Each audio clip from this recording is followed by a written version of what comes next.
Selamat siang semua. Kalau sorry ini tadi saya sempat terlempar.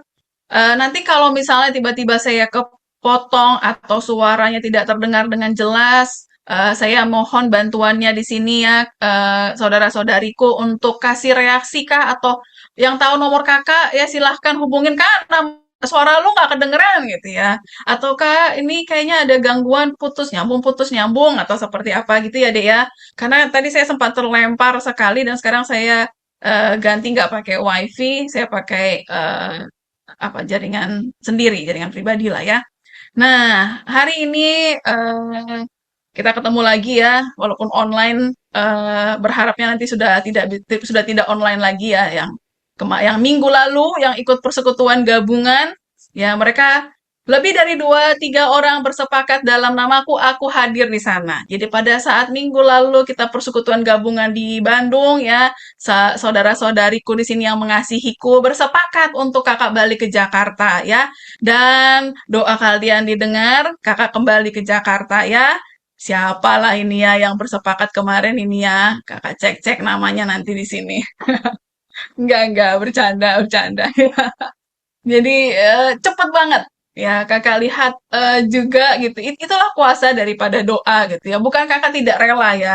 Eh, Ya kakak tahu suatu saat saya akan kembali lagi ke Jakarta dengan kapasitas yang berbeda, dengan juga apa ya hal yang Tuhan mau ajarkan berbeda gitu. Tapi pas kemarin itu, wow gitu ya.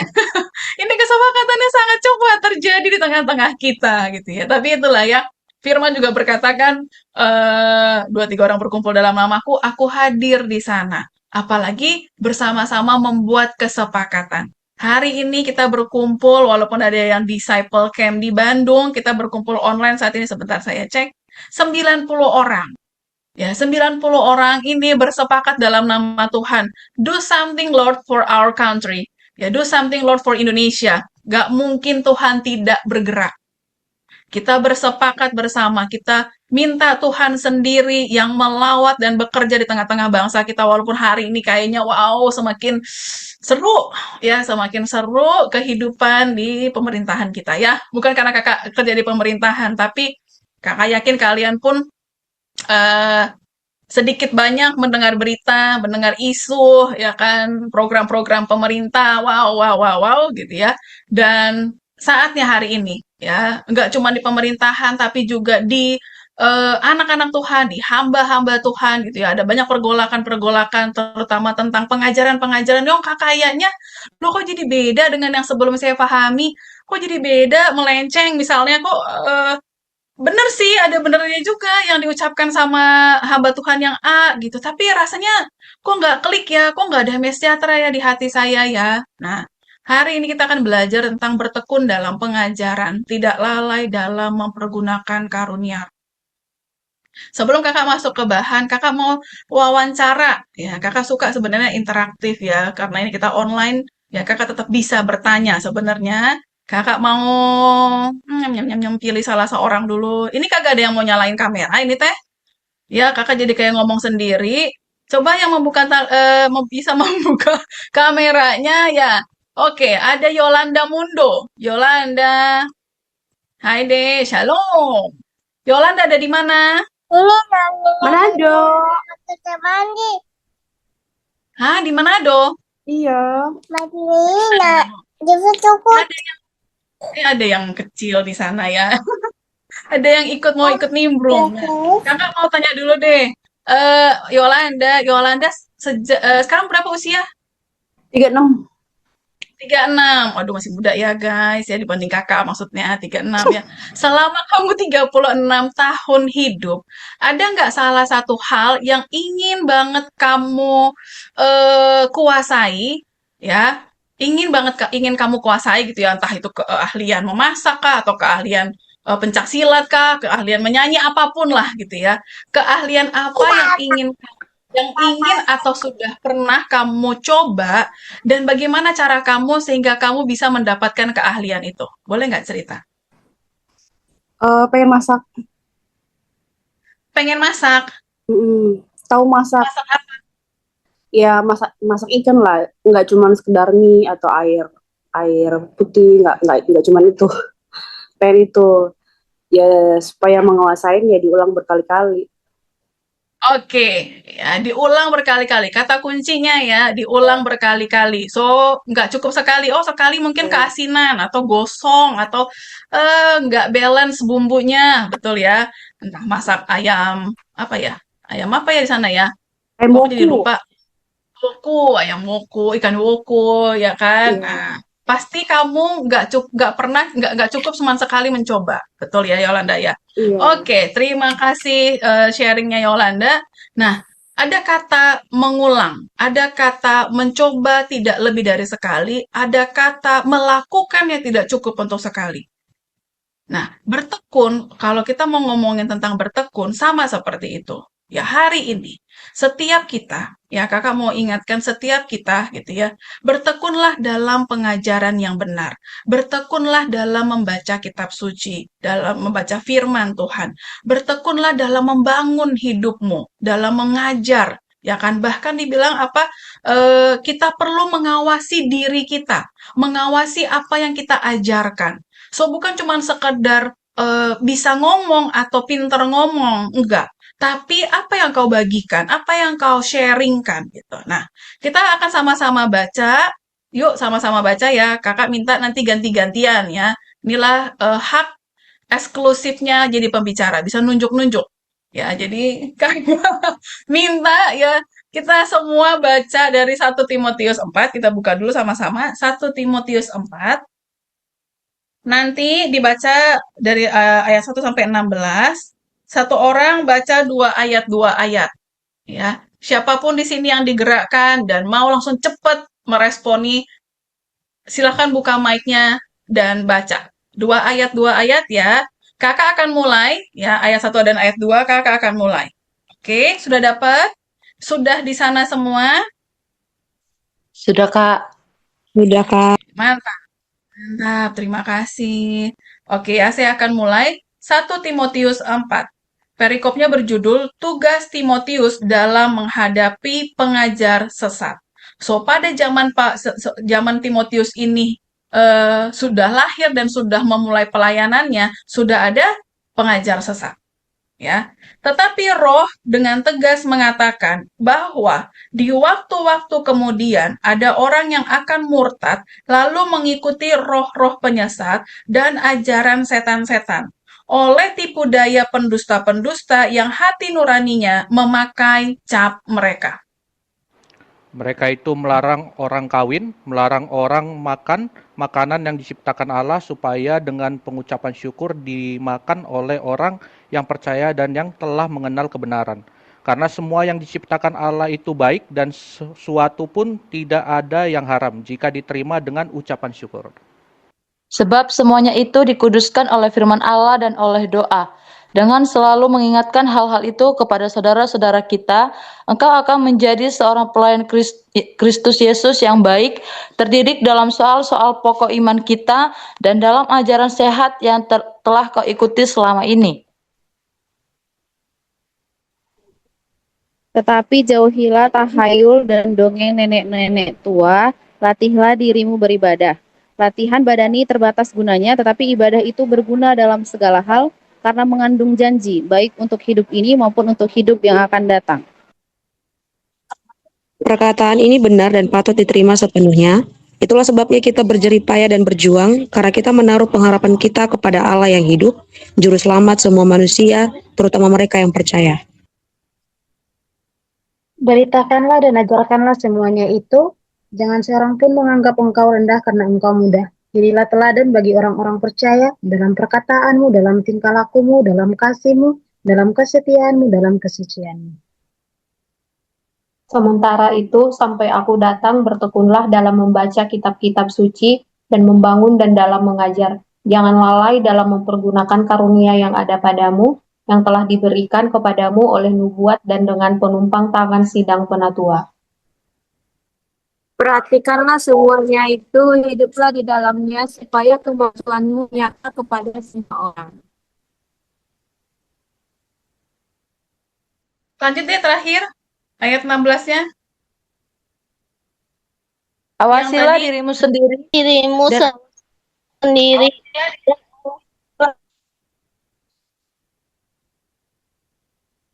mangga siapa ini teh? Gladys kah? Atau siapa tadi? Awasilah dirimu sendiri dan awasilah ajaranmu. Bertekunlah dalam semuanya itu, karena dengan berbuat demikian engkau akan menyelamatkan dirimu dan semua orang yang mendengar engkau.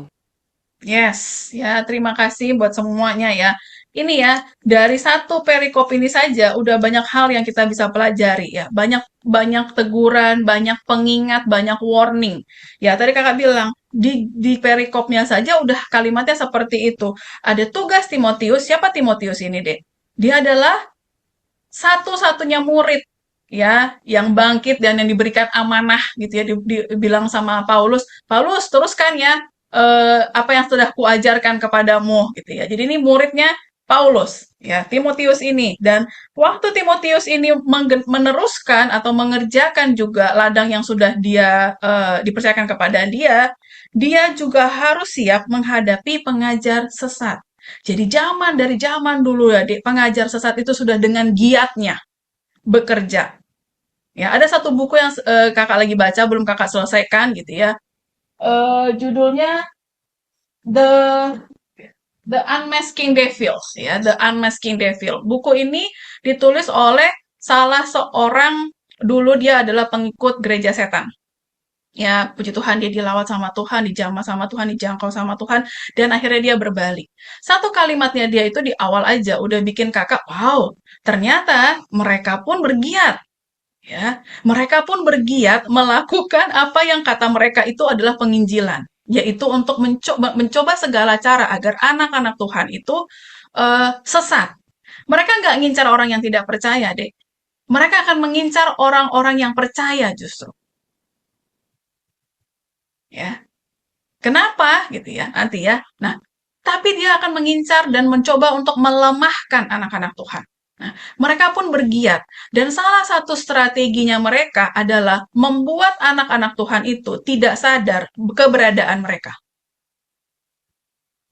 Jadi kalau kita nggak semakin peka, kalau kita nggak semakin dekat dengan Roh Kudus, kita semakin nggak tahu nih perbedaannya. Dan di Wahyu juga dikatakan kan, tipis.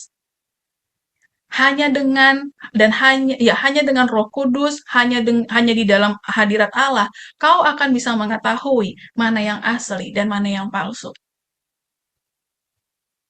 Ya, kalau pernah belanja ke daerah Mangga 2 ya, kakak dulu daerah apa daerah main, daerah kerjanya lah, daerah kantornya kakak dulu dekat Mangga 2 gitu ya. Ketika kita mau membeli satu barang dengan merek dengan satu merek gitu ya, kita harus pastikan ini KW yang level berapa. Dia akan jual tetap mahal deh, walaupun itu KW tetap mahal karena hampir menyerupai yang asli. Hampir menyerupai yang asli, tetap mahal. Oke, belain keluarga datang sini gitu. Boleh di mute? Oke, thank you. Ya, sampai mana tadi? Itu ya. Jadi yang KW aja itu harganya tetap mahal. Nah, ya, makanya orang-orang yang juga mengikuti gitu ya kan ilmu-ilmu hitam dan segala macam, mereka bayar harga nggak? Mereka bayar harga, bahkan kadang harganya nggak masuk akal. Bukan cuma sekedar ngasih atau potong ayam ya, terus darahnya ditaruh di mana-mana. Bukan cuma sekedar itu. Kadang mereka disuruh untuk puasa, bertapa, misalnya ke tempat yang sunyi, ke gunung mana, dan mereka mengerjakannya. Sekarang anak-anak Tuhan, di mana kamu bayar harga? Bangun pagi aja udah berat. Disuruh saat teduh aja udah, nanti ya Tuhan, sibuk, nggak keburu. Padahal bayar harganya cuma bangun pagi, dimulai dengan bangun pagi. Oke ya, jadi kenapa gue jadi ke sana ya? Oke, balik lagi ke 1 Timotius 4 tadi. Ya, kita disuruh di sana deh untuk bertekun dalam pengajaran. Dan pengajaran adalah pengajaran yang benar. Ini minta tolong slide-nya boleh digeser. Slide-nya. Nah, lanjut. Oke, ya. Bertekun. Ya, bertekun itu berasal dari kata proseko. Proseko. Ya, kita hari-hari ini di zaman akhir ini ya, selain tekanan hidup ya, tetapi juga maksud Kakak selain tekanan hidup yang mencoba menghimpit kita, tapi juga ada begitu banyak pengajaran-pengajaran yang terdengar benar, tetapi sebenarnya ya perlahan itu menjauhkan kita dari kebenaran firman Tuhan. Nah, ya, jadi di 1 Timotius 4 ini mengingatkan kita bahwa di akhir zaman itu akan muncul roh-roh penyesat yang akan membuat anak-anak Tuhan itu meninggalkan imannya, ya. Nah, artinya tantangan kita hari ini bukan hanya bagaimana kita memulai berjalan bersama dengan Tuhan, tapi juga bagaimana supaya kita tetap setia sampai akhir. Itulah yang menjadi tantangannya. Bukan cuma sekedar bagaimana cara memulainya, tapi bagaimana caranya kau tetap bertahan setia sampai akhir. Nah, disinilah kita penting untuk tahu apa itu bertekun. Bertekun dalam bahasa apa di perjanjian baru yang di sini itu ditulis dalam bahasa Yunani ya yang disebut dengan proseko. Proseko itu memiliki arti memberi perhatian terus-menerus, fokus. Ya, fokus itu ya kau pasti melekat ya kan. Kau lihat satu titik, kau akan terus fokus kepada titik itu, ya kan? Dan tidak teralihkan. Itulah yang namanya bertekun. Ya, bertekun atas apa, ya kan? Bertekun terhadap ajaran, ya. Ajaran kalau di sini dia menggunakan didaskalia yang artinya ya itulah kebenaran yang membentuk hidupmu. Bukan cuma sekedar informasi. Ajaran yang di sini disebut adalah kebenaran yang membentuk hidup kita. Apa kebenaran-kebenaran yang kita hidupi? Apa kebenaran-kebenaran yang apa yang diajarkan kepadamu yang akhirnya mengubah hidupmu? Nah, itu ya. Jadi bukan cuma sekedar informasi semata. Enggak, ya. Nah, bertekun bukan cuma sekedar rajin, ya, tapi menjaga hati dan pikiran kita tetap melekat kepada firman Tuhan. Dan melekat itu tanpa kompromi. Makanya tadi dibilang kata fokus. Ya, tidak teralihkan. Nah, ya, jadi hidup yang terus-menerus dibentuk, diuji, ya, dan diselaraskan dengan kebenaran firman Tuhan. Itu arti daripada bertekun. Nah, ya, di sini bukan cuma sekedar bertekun itu, tahu firman, hafal ayat Alkitab, gitu ya. Dulu saya punya saudara PA ya, tanya aja dia ayat-ayat yang agak-agak jarang kita dengar, dia pasti hafal. Ya, saya nggak tahu ya ada orang yang diberikan kemampuan sama Tuhan untuk mengingat. Gitu. Saya tipikal yang cepat lupa soalnya. Gitu. Malah kadang ingat isinya, nggak ingat ayatnya. Itu di mana ya? Tapi isinya kayak seperti itu, gitu. Ya kan? Nah, ya jadi bukan di sini, bukan cuma sekedar tahu firman, tapi kau mencintai firman. Ada nggak dek hari-hari ini di antara kita ya, ketika baca firman itu masih eh, antusias dan matanya sendiri itu berseri-seri atau cuman sekedar ya 8 pasal yang penting udah 8 pasal gitu ya enggak ya jangan sampai kita hanya sekedar tahu jangan cuman sampai sekedar hafal tapi cintai firman itu hidup di dalamnya ya hidup di dalamnya kau bisa menghidupi firman hanya ketika kau melakukannya kau bisa memahami firman kau mengerti firman hanya ketika kau melakukannya nggak ada yang lain. Mau 100 pendeta pun mengajarkan hal yang sama, tapi kalau kau nggak mau mengalaminya, nggak mau mengerjakannya, ya itu cuma sekedar pengetahuan. Ya, kakak kesaksian gitu ya. Nanti kalau maaf kalau saya banyak cerita gitu ya. Saya kesaksian ada dulu orang yang pernah saya layani. Ya, saya nggak tahu apakah dia join hari ini, tapi kalaupun dia join ya puji Tuhan gitu ya. Tapi kakak waktu itu melayani dia tuh pada masa COVID. Nggak pernah ketemu secara fisik ya nggak pernah ketemu secara fisik gitu ya terus singkat cerita ya dia memutuskan hubungan lah ya dengan kakak sedih ya oh sedih banget gitu ya kalau ada seseorang yang apa ya salah saya tuh ya kok tiba-tiba dia bilang kak saya nggak mau dimuridkan lagi gitu ya, sedih lah ya kakak gitu nah singkat cerita pas libur lebaran kemarin tuh dia tiba-tiba nge-WhatsApp kakak, puji Tuhan ya nomor saya masih di save ternyata ya. Ada kan yang orang kayak gitu-gitu mah diblokir gitu ya nomor kita juga. Puji Tuhan dia nge-WhatsApp duluan. Ya dia nge-WhatsApp duluan, singkat cerita dia ngajak ketemuan. Kak, kapan ke Jakarta? Ketemuan yuk, katanya. Iya, iya, iya. Tapi karena kemarin saya libur lebaran itu malah mengerjakan yang lain, saya juga lupa menginformasikan bahwa saya ada di Jakarta. Ketika saya balik ke Batang, saat ini saya masih di Batang, dia ngontak gitu. Kak, udah pulang belum? Atau masih di Jakarta? Ya, kakak udah pulang. Soalnya kakak nggak cuti, saya bilang gitu kan. Ya, kak, padahal saya pengen ketemu, saya pengen kakak mendoakan saya. Singkat cerita, waktu kakak ngelayanin dia, deh, itu kalau saya nggak salah, udah selesai buku KD1, jadi dia udah kakak ajarkan juga tentang BRK. Nah, dia mau kakak ketemu sama dia sehingga kakak bisa mendoakan dia untuk dia dipenuhi dengan Roh Kudus. Satu sisi kakak terharu ya, dia masih ingat gitu. Tapi ada kalimatnya dia yang menggelitik kakak ketika dia bilang seperti ini. Saya sudah minta leader atau pastor di tempat saya bekerja, maaf, kok bekerja sih? Di tempat saya beribadah katanya ya, untuk mendoakan saya. Tapi saya jaim sih Kak. Nah, itu tuh kalimat yang seperti itu tuh kan. Saya bilang, jaimnya kenapa? Jaim yang saya pahami adalah suatu sikap di mana orang itu sebenarnya mau tapi merasa tidak butuh. Nah, apa yang mau kau jaimkan, Dek? Kalau kau mengerti bahwa bahasa roh itu penting, bahwa dipenuhi dengan karunia roh itu penting.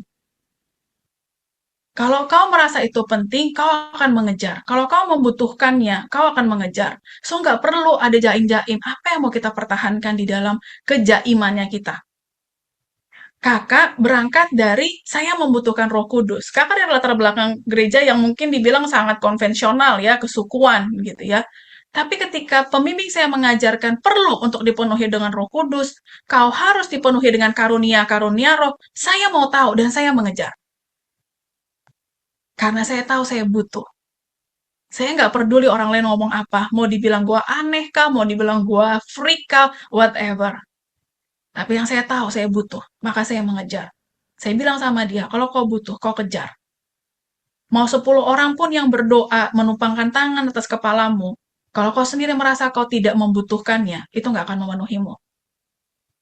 Lalu kakak cerita, bagaimana kejadian-kejadian atau mukjizat-mukjizat murid-murid di tengah-tengah kita ya, Dek ya, yang dipenuhi dengan Roh Kudus. Kakak cerita ada salah satu waktu itu lagi tidur gitu ya kan, dia digelisahkan sama Roh Kudus gitu ya, akhirnya nggak bisa tidur. Tahu dia juga apa yang membuat dia nggak bisa tidur. Akhirnya dia menyembah, menyembah, menyembah. Dan saat itu di dini hari loh itu, Dek, nggak ada yang menumpangkan tangan atas dia dan dia berbahasa roh. Orangnya masih ada, tapi maaf udah nggak di tengah-tengah kita gitu. Sangat kakak sayangkan, tapi dia dipenuhi dengan Roh Kudus. Dan ketika dia kesaksian tuh, Dek, wah kakak terberkati. Lalu ada juga gitu ya, waktu kemarin juga persekutuan perintis gitu kan. Oke, online ya, kita percaya, kita bersepakat. Lagi-lagi kakak bilang, ayo kita bersepakat. Saudari-saudara kita yang ada di belahan Indonesia mana sana gitu ya, yang mungkin untuk datang persekutuan onsite aja susah, yang ikut retreat aja mungkin susah. Dia rindu untuk dipenuhi dengan Roh Kudus. Ayo kita tumpangkan tangan. Dan mereka dipenuhi dengan Roh Kudus. Ada yang bahkan, sorry to say, dia dari latar belakang yang berbeda gitu ya, baru 3 kali PA. Baru 3 kali PA artinya masih bab 3 kelas peneguhan. Tiba-tiba anak ini bertanya sama pembimbingnya, Cici, saya tadi ikut ibadah di gereja. Lalu pendetanya bilang tentang bahasa roh. Itu apa, Cici?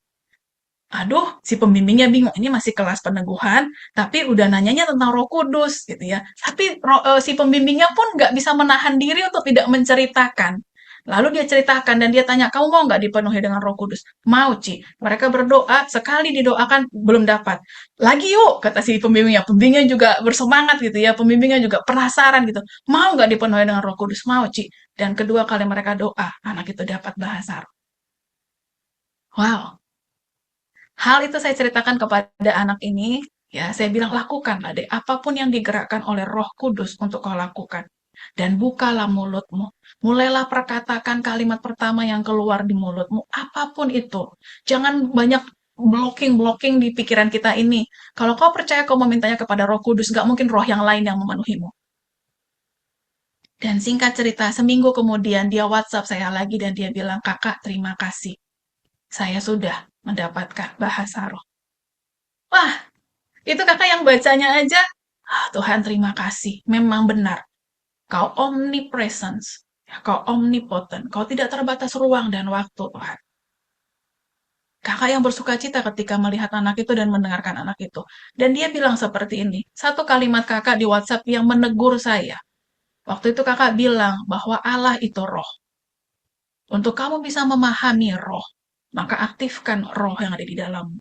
Hari ini juga kita belajar tentang bertekun dan jangan lalai menggunakan karunia-karunia roh. Ya. Karunia yang Tuhan berikan kepadamu itu tadi di ayat di ayat 14 gitu ya. Jangan lalai dalam mempergunakan karunia yang ada padamu, yang telah diberikan kepadamu oleh nubuat, ya, dan dengan penumpangan tangan sidang penatua. Setiap karunia yang Tuhan berikan itu nggak ada yang sembarangan dan tidak hanya asal-asalan diberikan. Nanti kita akan pelajari di akhir ya. Nah, balik lagi yang ketekunan dulu ya. Pelan-pelan kita ini lagi ya. Kita bahas sama-sama ya. Nah, ini ya banyak orang gitu ya, Dek ya. Memulai dengan baik ya, semangat untuk berdoa, ya kan, semangat tentang persekutuan, pemuridan, rajin baca Alkitab dan segala macam, tapi tidak bertahan. Kenapa? Karena bertekun bukan cuma soal awal yang baik, tapi juga soal kesetiaan yang terus-menerus kau jaga. Setia itu bagian kita. Ketaatan itu bagian kita. Kau yang harus memutuskan. Kau mau setia, kau mau taat, itu bagian. Dan para pembimbing, para leaders, saudara seiman, itu berfungsi mengingatkan. Mau diingatkan 100 kali, tapi kalau kau memutuskan untuk tidak setia, kalau kau memutuskan untuk tidak taat, ya sudah. Bertekun, itu tadi kakak bilang, bukan cuma sekedar kau rajin atau semangat sesaat, ya. Tapi dari asal katanya tadi, Dek, bertekun itu berarti tetap tinggal, tetap bertahan, bahkan ketika kau berada di bawah tekanan. Ya, ini adalah keputusan setiap hari yang harus kita lakukan ketika kita sudah memutuskan untuk berjalan bersama dengan Tuhan. Dan bahkan ketika tidak ada perasaan, tidak ada dorongan, kayaknya kamu ngerasa flat aja gitu ya. Nah, tetap putuskan untuk mengikut Tuhan. Ya. Nah, firman Tuhan juga tadi ya, di ayat 16 ya, 1 Timotius 4 ayat 16 ya. Awasilah dirimu sendiri dan awasilah ajaranmu. Bertekunlah dalam semuanya itu. Ini menunjukkan bahwa ketekunan itu menyangkut dua hal. Yang pertama yaitu hidup kita, dan yang kedua apa yang kita ajarkan. Apa yang kau ajarkan itu pasti apa yang sudah kau hidupi. Ya. Sesuatu yang kau ajarkan tapi tidak kau hidupi, mungkin bisa bagus, kau cara menyampaikannya, tapi tidak ada power di sana. Tidak ada kuasa di sana. Tadi lagu pertama, kalau saya nggak salah ada kata menggunakan kuasa. Ya, ketika kau PA, ketika kau PA, jangan pernah mengecilkan PA yang kalian lakukan ya. Kalau PA itu kau kerjakan dengan penuh kuasa daripada Allah Bapa. Wah, Dek, dahsyat, luar biasa pekerjaan Tuhan, mengubahkan seseorang yang tadinya negatif menjadi positif, ya pakai kakak, ini istilah kakak gitu ya, yang tadinya pikirannya negatif terus ya, tiba-tiba ketika ketemu sama kamu dan kamu ajarkan, kamu cabutin semua pola pikir yang salah, kamu tanamkan yang benar, dia menjadi atau dia jadi memiliki pola pikir yang positif. Wah, itu bukan pekerjaan yang gampang. Ya, disitulah mukjizat. Kakak bilang ya, gak usah jauh-jauh cari mukjizat. Mukjizat adalah ketika kau PA, anak itu berubah. Itu mukjizat yang nyata. Anak itu yang tadinya keras kepala, tiba-tiba jadinya taat, jadi lembut hati, itu mukjizat. Anak itu yang tadinya nggak punya pengharapan, yang tadinya mungkin, udahlah Kak, aku cuma ngejalanin hari begitu-begitu aja. Tapi ketika ketemu sama kamu dan kau melakukannya, kau mengerjakannya, kau memastikan setiap PA itu ada kuasa Allah bekerja di sana, anak itu berubah. Ya, ya, jadi itu yang mukjizat yang paling nyata dan paling simpel dan paling seharusnya hari-hari kita lihat karena kita tiap hari memuridkan. Ya, saya nggak tahu di sini ada yang udah dari Senin sampai ke Senin lagi kelompok PA-nya. Kakak cuma free di hari Senin ya. Dari hari Selasa sampai hari Minggu Ya minggu bisa bahkan 2 atau 3 kelompok PA gitu ya. Hari Senin dikhususkan untuk rapat leader, jadi nggak bisa ada jadwal PA di sana. Ya, nanti nih kakak ke Jakarta, kakak nggak tahu bagaimana caranya membagi waktu lagi ya Tuhan ya, tapi ayo terus bersegera. Ya, kakak bilang Tuhan saya mau. Diajar sama Tuhan, dibentuk sama Tuhan, dipimpin sama Tuhan. Nah, itu kakak bilang deh, bukan cuma sekedar memulainya dengan semangat, tapi kau memastikan, kau mengakhirinya juga dengan baik bersama dengan Roh Kudus. Di situ butuh ketekunan. Awasilah apa yang kau ajarkan. Ya, artinya tadi kan kita tidak hanya dipanggil untuk sekedar tahu firman, tapi juga hidup sesuai firman itu. Ya, dan saudara-saudaraku, ya kita tidak bisa bertekun kalau kita hidup berdasarkan perasaan. Ya, karena perasaan ini berubah-ubah setiap saat. Ya, kita masih manusia, ya. Perasaan itu terus berubah. Nah, hari ini kita bisa merasa dekat dengan Tuhan, besok kita bisa merasa jauh, gitu ya. Macam-macam lah ya yang kita rasakan ya. Nah, karena itu orang yang bertekun adalah orang yang terus membangun hidupnya, ya, di atas firman, bukan di atas perasaan. Aduh, aku perasaannya hari ini lagi bad mood, udahlah ya baca firmannya satu aja. Aduh, rasanya aku hari ini lagi semangat, lagi penuh dengan sukacita, ya doaku baru terjawab, maka aku akan baca firman 20 pasal. Orang yang bertekun, nggak hidup di atas perasaan, tapi dia memastikan untuk terus hidup di atas firman. Ya, seperti orang yang, kalau kita pernah baca gitu dalam Alkitab ya, seperti orang yang seperti orang yang membangun rumahnya di atas batu. Ya, tetap berdiri, walaupun gelombang datang, walaupun badai datang. Oke, lanjut.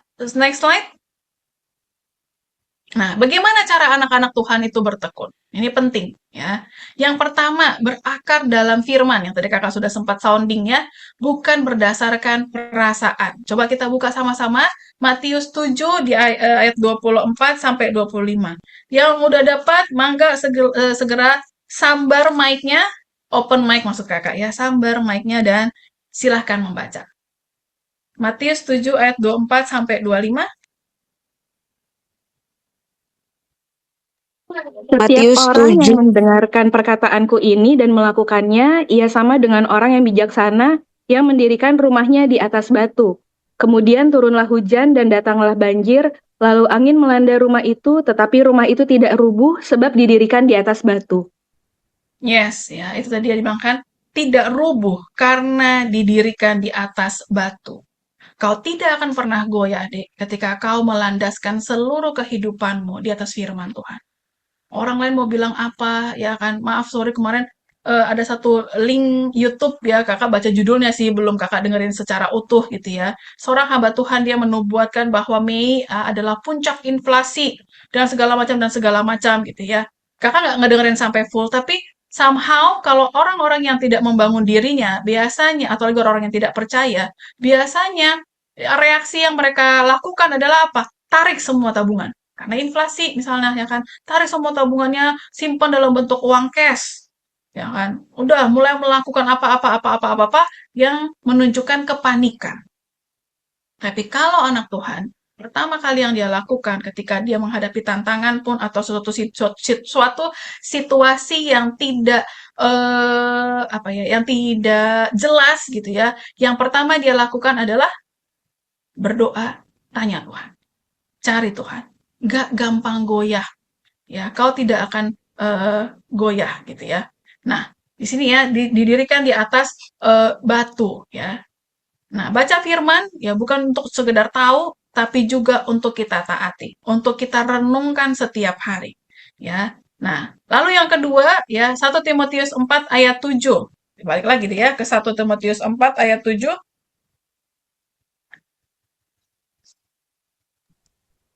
Tetapi jauhilah takayul dan dongeng nenek-nenek tua. Latihlah dirimu beribadah. Oke, terima kasih Gladys ya.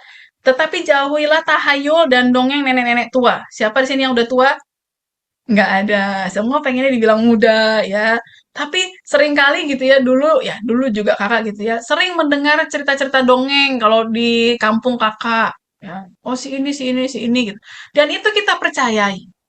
Anehnya itu malah lebih mudah untuk kita terima dibandingkan ketika kita disuruh baca firman.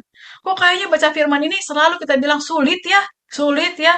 Yang membuat sulit adalah ketika kau mencoba memahami firman pakai logikamu, pakai pikiranmu, maka itu akan menjadi sesuatu yang sulit. Tapi kalau kita merendahkan hati, kita merendahkan diri kita, Tuhan, aku mau mengerti firman-Mu. Singkapkan ya Tuhan, bantu aku untuk mengerti ya Tuhan. Maka ketika kau baca firman, kau akan memahaminya kata per kata. Ya, kata per kata. Ya, jadi disiplin rohani itu bukan spontanitas semata, ya. Kalau di sini dibilang latihlah dirimu beribadah. Apa yang dilatih? Otot-otot rohani kita. Ya, sama seperti seorang atlet ya, ataupun seorang yang suka pergi atau membentuk tubuh gitu ya.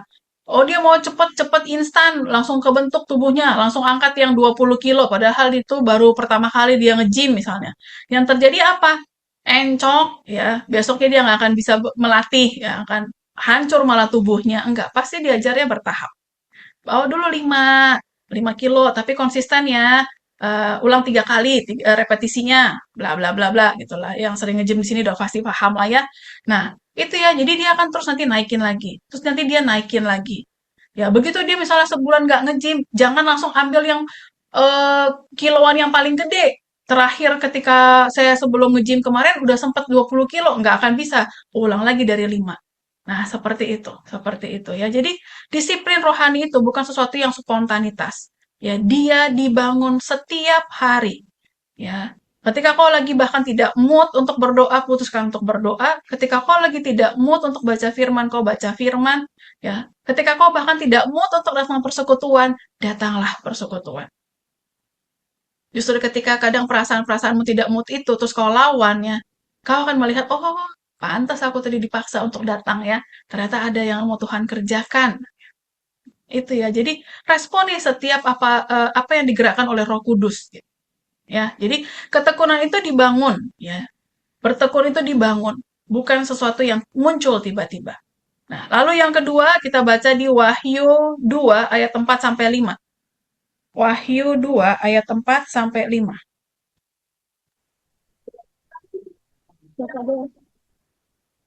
Wahyu 2 ayat 4 sampai dengan 5. Ayat 4.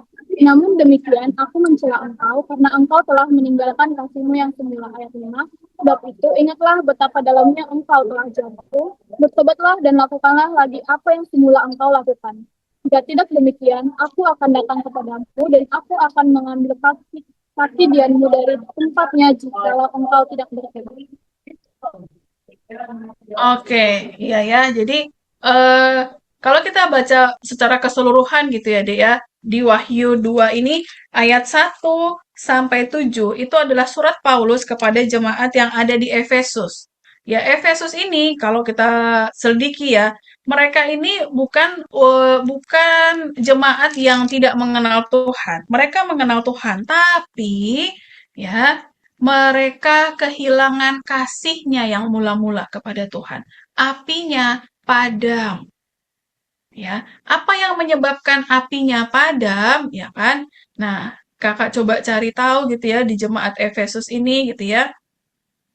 Ada beberapa hal yang baik dalam jemaat Efesus ini ya. Pertama bahwa jemaat Efesus ini menunjukkan jeripaya dan ketekunan gitu ya. Selama mereka memutuskan menjadi pengikut Kristus, mereka bertekun. Namun ya kan yang kedua gitu ya, hal baiknya adalah mereka tidak sabar terhadap orang-orang jahat, yaitu orang-orang yang menjalankan siasat gereja ya terhadap anggota-anggotanya gitu ya yang sesat. Ketika bahwa mereka ini juga menolak pengajar-pengajar palsu. Nah, mereka bersungguh-sungguh deh ya mempunyai sikap-sikap yang baik seperti ini. Tapi ya yang disesalkan adalah mereka meninggalkan kasihnya yang semula, ya yaitu kasih terhadap Tuhan dan terhadap anggota-anggota jemaatnya yang ada di Efesus itu gitu ya. Makanya Tuhan bilang kepada jemaat Efesus, ayo segera bertobat. Ya, ayo segera bertobat ya. Karena kasih yang mula-mula itu ya, itu yang kalau itu dia tidak kobarkan, itu yang akan membuat mereka semakin redup gitu ya. Itu yang akan membuat mereka semakin redup. Nah, perlu untuk menjaga hati kita dan api kita tetap menyala. Ya, bertekun dalam pertemuan-pertemuan ya kan, atau dalam persekutuan, dalam PA gitu ya, bertekun. Nah, menjaga keintiman kita juga atau bangun hubungan kita dengan intim dengan Tuhan ya. Dan landasilah segala sesuatunya itu dengan kasih. Apa namanya? Kau melakukan itu karena kau mengasihi Tuhan. Ya, karena kalau enggak, ketekunanmu akan berubah jadi rutinitas. Rutinitas, sesuatu yang bersifat rutinitas akan membosankan enggak? Membosankan. Dan akhirnya ketika kau melakukan hanya cuma sekedar rutinitas, kau akan menjadi kering. Ya, ayo pastikan hati kita tetap menyala, bertekun. Nah, itu cara bertekun yang pertama, menjaga hati dan api tetap menyala.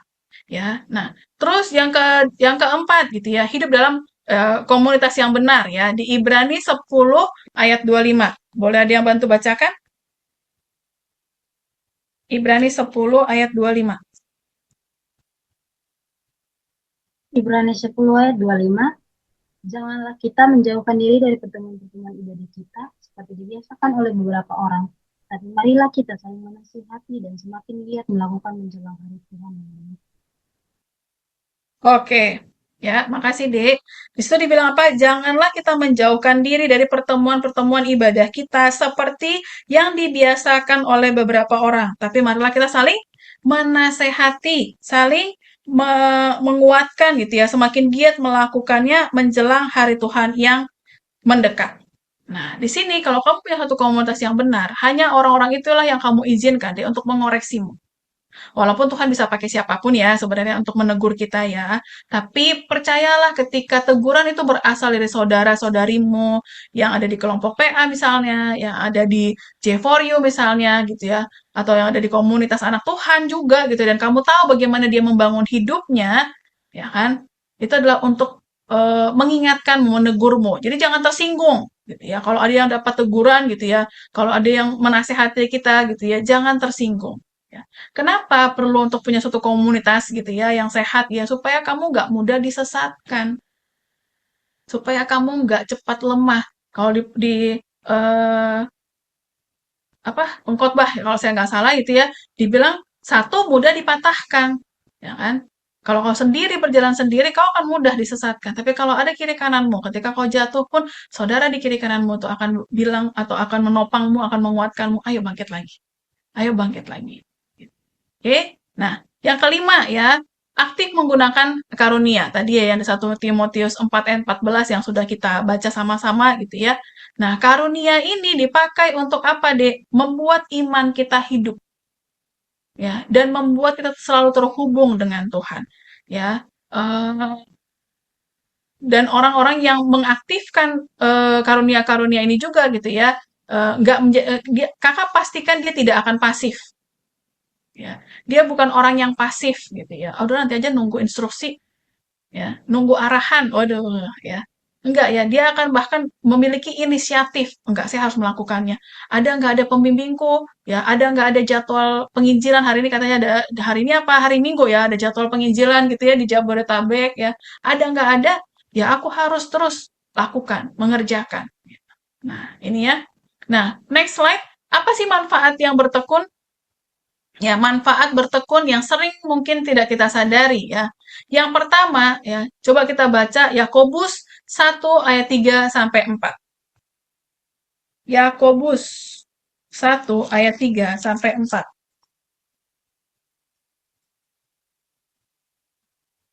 Ada yang sudah dapat?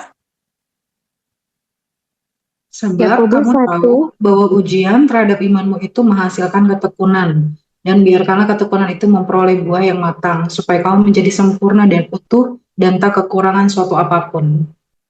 Oke, ya. Sebab kamu tahu bahwa ujian terhadap imanmu itu menghasilkan ketekunan, dan biarlah ketekunan itu memperoleh buah yang matang, ya, supaya kamu menjadi sempurna dan utuh dan tak kekurangan suatu apapun. Yang pertama, ketika kita bertekun, manfaatnya adalah menghasilkan kedewasaan roh.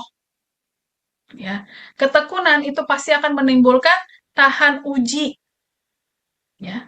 Dan tanpa ketekunan tadi ya, kita akan mudah digoyahkan, kita akan mudah misalnya jatuh, ya, kita akan juga mudah terbaper gitu ya, terbawa perasaan, ya. Padahal tadi sudah kita sama-sama pelajari, ya, bertekun itu nggak berdasarkan perasaan-perasaan sesaat, ya, dia dibangun setiap saat, dibangun setiap hari.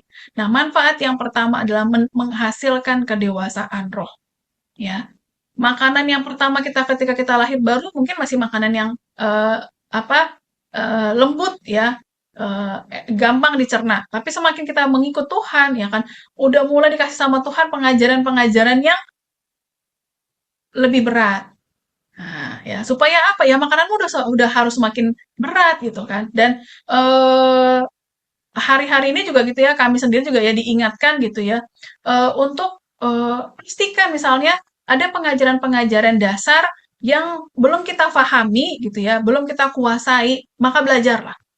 Supaya ketika misalnya ada orang yang bertanya, Tuhannya orang Kristen tuh 3 ya? Banyak kali Tuhan kalian ya misalnya. Nah, kamu bisa menjelaskan. Itu kan pengajaran yang dasar ya kan. Atau misalnya kenapa sih harus ngasih perpuluhannya itu ke imam? Ya, itu ngomongin pribadi ya, ke seseorang gitu ya. Apa bedanya kalau misalnya aku juga ngasihnya ke gereja? Kok aku juga bertumbuh kok di gereja itu misalnya atau di gereja ini misalnya. Nah, kalau kita nggak bisa menjelaskannya, ya ini masih ada waktu gitu ya. Jangan sampai anak PA kita bertanya kita nggak bisa menjelaskan, terus kita lempar ke nenek PA nggak bisa jelaskan, lempar ke leader. Leader nggak mungkin leader nggak bisa menjelaskannya. Nanti kena tegur ya. Nah, itu ya. Jadi, ayo ya, kakak dorong kita semua. Ya, kita semua ya menjadi dewasa secara roh, menguasai pengajaran-pengajaran dasar. Ya, ketekunan itu yang akan menimbulkan atau memberikan kemampuan kepadamu untuk kau tahan dalam setiap pengujian-pengujian. Ya, ketekunan gitu ya. Nah, jadi kakak keingat deh ya. Coba kita buka ya dari Kejadian 22 ayat 14. Kakak bacakan. Kejadian 22 ayat 14. Sudah di sana? Sudah. Oke, kakak aja yang bacakan ya. Kejadian 22 ayat 14.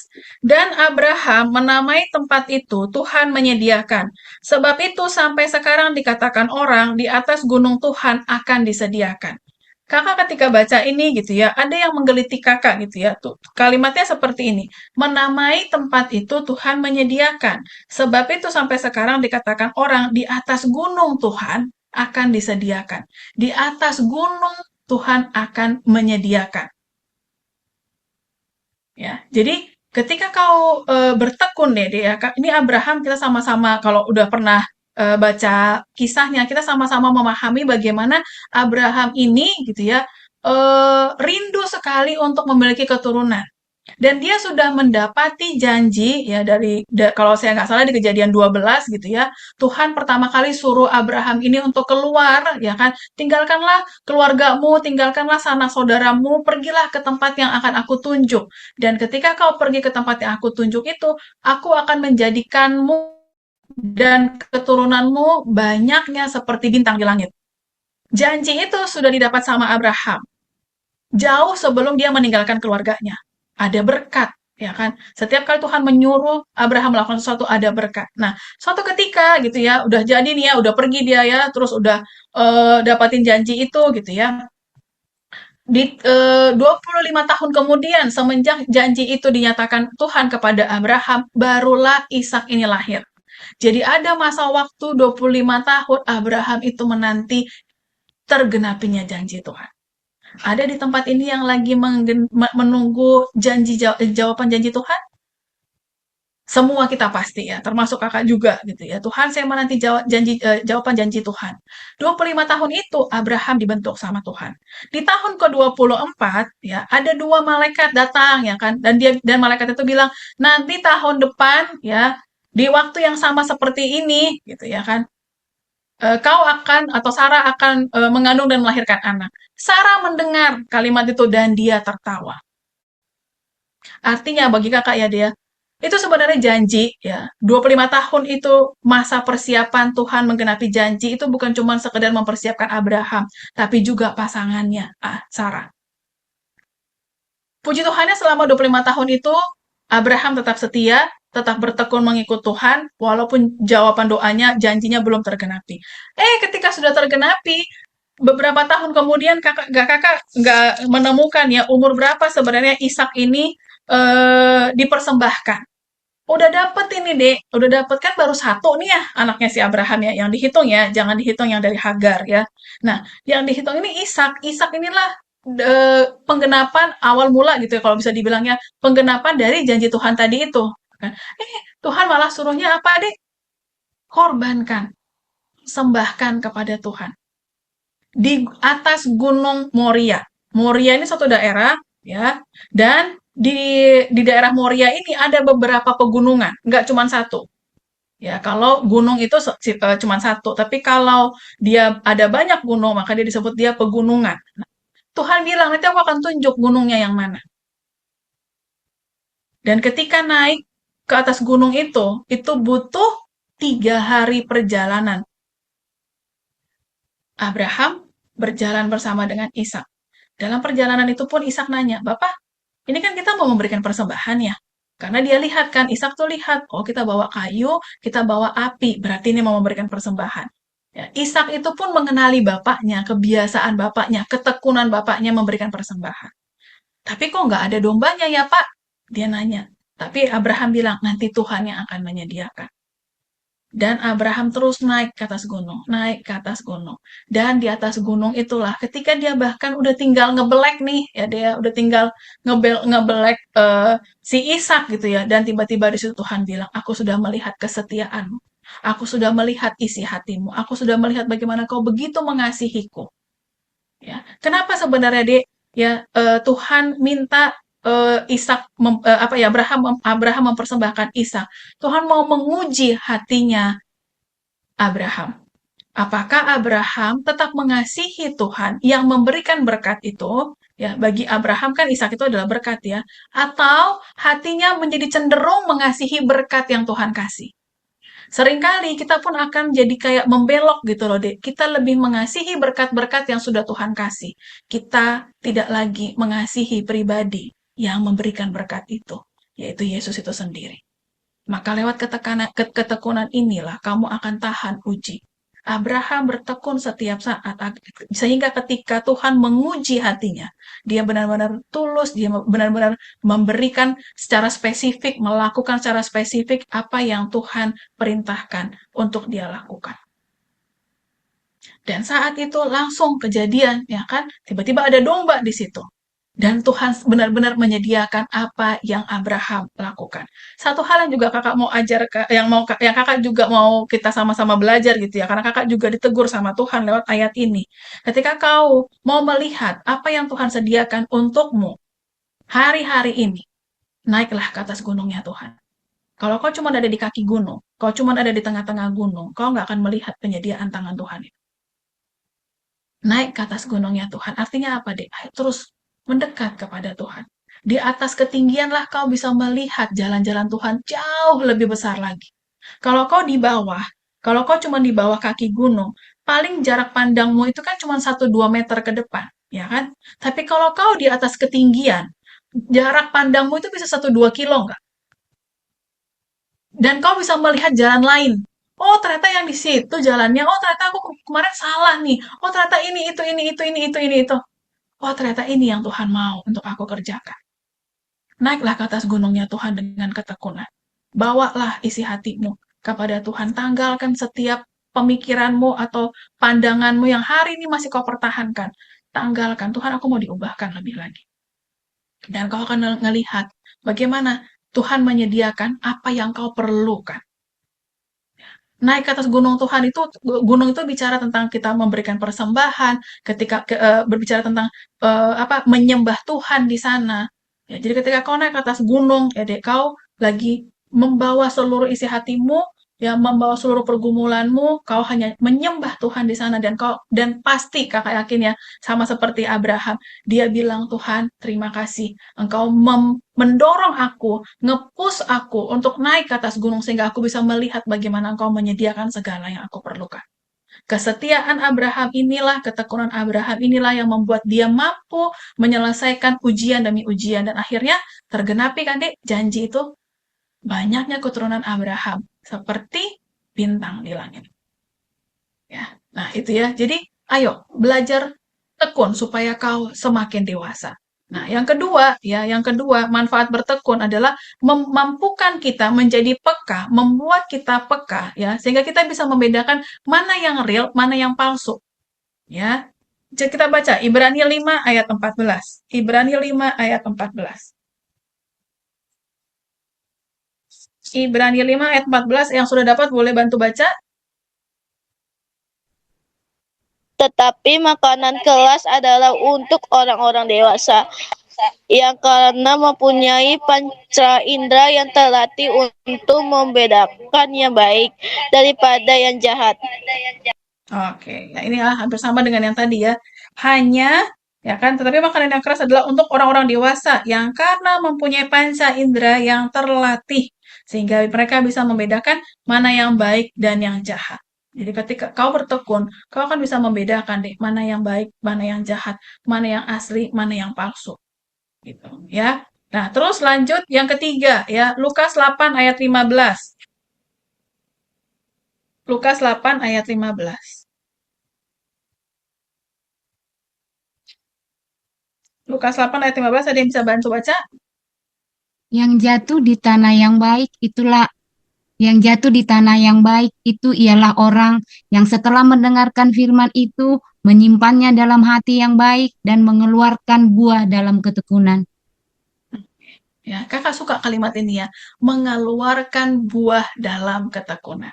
Ya, buah roh juga ya, ada salah satunya adalah ketekunan, ya kan? Jadi ini ya, berbuahlah terus di dalam ketekunan. Itu adalah buah-buah yang harusnya ada dalam setiap anak Tuhan. Ya, anak Tuhan itu ketika dia menemukan masalah, dia nggak lari. Ya, kakak bersyukur gitu ya. Kakak ini nggak pintar, ya. Kakak ini nggak pintar. Saya sudah, kita bisa menilai diri kita ya. Kakak ini nggak pintar, tapi dari dulu selalu yang kakak lihat cara Tuhan mengajar kakak adalah lewat ketekunan. So kalau misalnya kakak iri dengan teman kakak ya, yang sekali diajar itu langsung paham, ya kakak itu perlu belajar sampai 4-5 kali mengulangi hal yang sama sehingga saya memahaminya. Itu yang Tuhan ajarkan ke kakak. Kadang kakak iri gitu ya. Kenapa ya Tuhan ya, otak gue tuh nggak secemerlang si A, si B, si C gitu. Ya. Nah ini karena Tuhan bilang, banyaklah orang pintar, tapi nggak banyak orang yang bertekun. Aku nggak mau kamu cuma sekedar pintar. Aku mau kau bertekun. Ada karena lewat ketekunan, ketika kau sudah tekun, ketika kau sudah paham, kau akan jadi lebih, bahkan melebihi orang yang pintar tadi bisa. Gitu. Ya. Gitu ya. Jadi, ayo bertekun. Ya, berbuahlah dalam ketekunan. Ya. Banyak orang yang bukan cuma sekedar memulainya dengan baik gitu ya, tapi bertekun berbuah, pasti berbuah, pasti berbuah. Gitu ya. Itu ya ketekunan. Ya. Nah, lalu mendapatkan janji Tuhan ya. Manfaat yang keempat ya, kau akan mendapatkan janji Tuhan ya. Di Ibrani 10 ayat 36. Ibrani 10 ayat 36. Sebab kamu memerlukan ketekunan, supaya sesudah kamu melakukan kehendak Allah, kamu memperoleh apa yang dijanjikan itu. Yes, ya. Ini kan dibilangkan, sebab kamu memerlukan ketekunan, supaya sesudah kamu melakukan kehendak Allah, kamu memperoleh apa yang dijanjikan itu. Nah, ini artinya, ketika kau mengerjakan kehendak Allah, gak cuma 1-2 kali, ya. Lalu kita kayak nagih gitu kan, aku udah mengerjakan ini itu Tuhan, udah cukup lah, penuhilah, kasihlah janji jawaban ini janjimu itu enggak, ya. Kita kan lagi mengikut Tuhan ya, dan ini hak prerogatifnya Tuhan ya, Tuhan mau jawab kapan gitu ya, nggak bisa kita yang mendikte Tuhan, hari ini Tuhan, atau besok Tuhan, minggu depan Tuhan, enggak, ya. sampai janji itu belum terjawab, bagian kita adalah melakukan kehendak Tuhan dan bertekun. Supaya apa? Supaya ketika janji itu kau dapatkan, ya, kau pantas atau layak untuk mendapatkannya. Bukan malah kau yang tertolak atau nggak siap ketika janji jawaban doa itu dikabulkan. Gitu. Nah, dan yang terakhir ya, manfaat bertekun, kau bisa menjadi saksi yang hidup bagi orang lain. Karena ketika kau terus bergiat melakukan bagianmu, mengajar, menjadi saksi Kristus, menghidupi firman, orang-orang di sekitarmu pun akan diberkati. Dan orang-orang itu pun akan melihat bagaimana Kristus yang secara nyata bekerja di dalam hidupmu. Mereka akan bertanya, apa yang membuat kamu beda dengan orang lain? Dan dengan lantang kamu akan jawab, Yesus. Yang membuat saya berbeda dengan orang lain adalah ada Yesus di dalam saya. Dan mereka akhirnya bertanya, boleh nggak ceritakan Yesus itu kepada saya? Karena saya juga mau diubahkan. Ya, jadi itu yang membuat kita berbeda dari orang-orang luar. Ya, jadi ini sedikit kesaksian juga gitu ya, kakak. Karena tadi kan kakak udah bilang ya, per minggu depan kakak akan bertugas di Jakarta. Nah, kemarin ada acara perpisahan di kantor gitu ya. Kakak nggak nyangka gitu ya, anak-anak, misalnya kakak tuh di tempat di Batang ini kakak jadi kepala seksi di pelayanan. Punya sekitar 14 sampai 15 anggota gitu ya. Nah, selama 2,5 tahun ini juga udah banyak yang mutasi gitu anggota kakak gitu ya. Tapi kemarin satu-satunya mungkin gitu ya dari beberapa yang mutasi gitu, kami ada 4 orang yang mutasi. Anak-anak jadi anggota-anggota kakak di pelayanan itu bikin video itu enggak cuman yang ada yang masih bertugas gitu. Yang udah pada mutasi pun bikin video dan ngasih ya selamat misalnya kan, terus ucapan terima kasih dan segala macam gitu ya. Cuman kakak sendiri mengintrospeksi diri gitu ya, kakak nggak mau jadi jumawah gitu ya, oh berarti aku udah sangat luar biasa ya sehingga mereka sendiri masih mengingat saya, enggak, tapi yang malah menjadi pengingat buat kakak adalah benar ya Tuhan ya, kalau aku ngelibatin Tuhan, awalnya ketika kakak datang ke sini, ini kota yang kakak nggak kenal sama sekali, nggak ada teman yang saya kenal juga di sini, benar-benar asing gitu ya di sini. Tapi kalau kita belajar mengandalkan Tuhan dan mengizinkan Tuhan yang berjalan di depan kita, memimpin kita. Setiap yang tadinya menjadi ketakutan kakak, kekhawatiran kakak, aduh nggak bisa jadi pemimpin yang baik, dan segala macam, dan segala macam, segala macam. Ketika mereka akhirnya memberikan, apa ya misalnya ya, memberikan kesan gitu ya, memberikan kesan dan pesan buat kakak, mayoritas bilang, ibu itu seperti ini, gitu ya. Ibu itu hangat, kami tuh nggak pernah dibiarkan jalan sendiri. Kami nggak pernah autopilot gitu. Apa-apa jelas arahannya, gini, gini, gini, gini, gini. Nah, ketika mereka ngomong seperti itu, kakak pun terberkati gitu. Karena seperti itulah ketika kita mengikut Tuhan, dek. Ketika kau izinkan Tuhan yang berjalan di depanmu, kau nggak usah bingung. Segala sesuatu Tuhan sudah arahkan dengan jelas. Kebingungan-kebingungan yang selama ini mungkin menggelayut dalam pikiran kita, ya karena kau belajar berjalan pakai kekuatanmu sendiri atau pakai agendamu, pakai pola pikirmu. Gitu.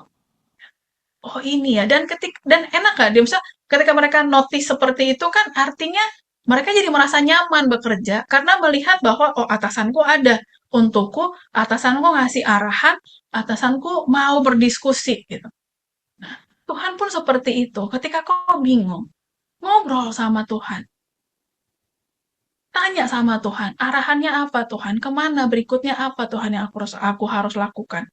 Jangan tanya, jangan kau berdialog dengan orang-orang di sekitarmu yang mungkin tidak percaya sama Tuhan atau tidak pernah membangun hidupnya dengan Tuhan.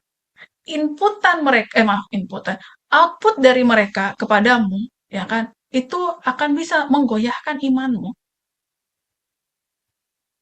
Ya. Dan hari-hari ini gitu ya, ngomongin tentang pengajaran-pengajaran sesat, nanti di akhir kita akan bahas gitu ya, itu emang akan ada gitu. Dan mereka bergiat, kakak bilang gitu ya. Nah, ini ya makanya kita butuh gitu kan untuk terus bertekun. Manfaatnya supaya kau semakin dewasa, supaya kita semakin peka, supaya kita terus berbuah dalam ketekunan. Ya, dan seterusnya. Lanjut. Penghalang utama dalam bertekun apa? Next slide. Nah, penghalang pertama adalah ini. Mood driven. Ya, dikendalikan oleh perasaan, mood driven faith, ya. Kalau lagi semangat, dekat Tuhan. Kalau lagi nggak semangat, hilang. Kakak PA pun diblokir, ya kan. Saudara PA nanya, nggak dijawab, ya kan. Karena dia nanti ini paling paling kakak bilang, alah, elah, alasan klasik. Dia akan selalu bilang gini, izinkan saya sendiri. Saya lagi mau menyendiri. Saya lagi mau menenangkan hati. Apa sih? Ya, justru dibilang kan di Yeremia, jangan jauhkan dirimu dari ibadah-ibadah. Karena pada saat kau menjauhkan diri dari ibadah-ibadah itu, nah itu tuh ya yang akan membuat kita gampang dikuasai oleh roh jahat. Ya, ataupun gampang dialihkan pikirannya sama iblis. Ya, dari kesendirian-kesendirian itu ya self pity, mulai mengasihani diri sendiri, terus apalagi nyari kenyamanan yang lain-lain, ya kan? Mulai menyalahkan keadaan, akhirnya menjauh dan semakin menjauh dan semakin menjauh. Nah, ini yang penghalang pertama ya, perasaan. Kita lihat dari Yeremia 17 ayat 9. Ya, kalau di situ Kakak kalimatnya adalah nanti kita baca sama-sama. Apa? Hati itu licik. Yeremia 17 ayat 9. Ada yang sudah dapat? Yeremia 17 ayat 9, betapa liciknya hati ketika lebih licik daripada segala sesuatu. Hatinya sudah membatu, siapakah yang dapat mengetahuinya? Nah, ini ya, hati kita itu licik. Ya, makanya jangan mau dipimpin oleh si perasaan tadi gitu ya. Hati, betapa liciknya hati, lebih licik daripada segala sesuatu. Hatinya sudah membatu, siapakah yang dapat mengetahuinya? Jangan mau dikendalikan oleh perasaan. Ya, makanya dibilangkan di mana Tuhan itu bertahta? Di dalam hati.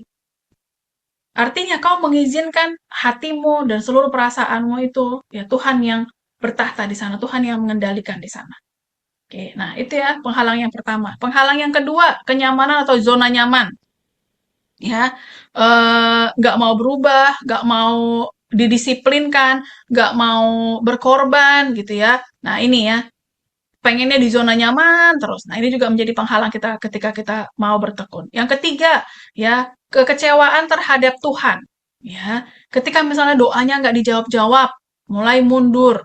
Ya, nah harapannya ya tertunda gitu ya, itu akan menyedihkan hati. Itu nanti baca sendiri ya di Amsal 13 ayat 2 ya. Harapan yang tertunda itu menyedihkan hati. Nah, ini ya, akhirnya mereka memilih kecewa sama Tuhan. Nah, banyak orang berhenti bukan karena tidak percaya, tapi karena kecewa. Dan kekecewaan itu mereka pendam. Mereka nggak mau selesaikan. Mereka nggak mau akui di hadapan Tuhan. Ketika kau mengakuinya kepada Tuhan, kamu pikir Tuhan itu sebenarnya nggak kau sebutkan pun Tuhan sudah tahu isi hatimu yang penuh dengan kekecewaan. Tapi kalau kau akui deh, ya itu kau lagi melepaskan sebenarnya setiap ikatan-ikatan dari si kekecewaan itu. Makanya dibilang akuilah di hadapan Tuhan, akuilah di hadapan Tuhan. Ya, kau nggak mau si kekecewaan tuh mengambil alih. Ya, nanti dari kekecewaan tuh akan muncul akar pahit.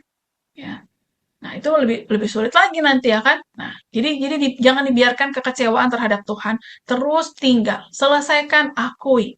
Nah, terus yang berikutnya ada distraksi ya dari dunia gitu ya. Distraksi-distraksinya seperti apa? Kekhawatiran, kekayaan, kenikmatan hidup ya. Oh, sekarang lagi vibes-nya itu main pedal. Ya, duit atau penghasilan cuman pas-pasan, tapi maunya main pedalnya mahal tiap hari bahkan. Ya jangan ya, apalagi di Jakarta ini ya. Coba sesekali ya tinggal di daerah ya.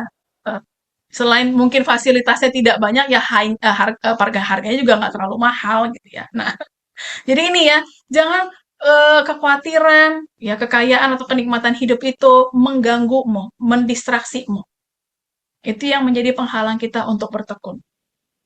Ya, aduh, pilih mana? Mau persekutuan atau apa ya misalnya ya, ikut nongkrong lah sama teman-teman misalnya gitu. PA atau ikut nongkrong. Ya, mulai deh ini ya kenikmatan-kenikmatan hidup ini. Jangan jangan sampai itu mengalihkan kita. Nah, terus habis itu ini ya, tidak menggunakan karunia, ya, pasif, ya, pasif. Ketika otot-otot rohani kita tidak dilatih, dia akan jadi lemah, ya, dia akan jadi lemah. Nah, terus yang berikutnya kompromi kecil yang dibiarkan.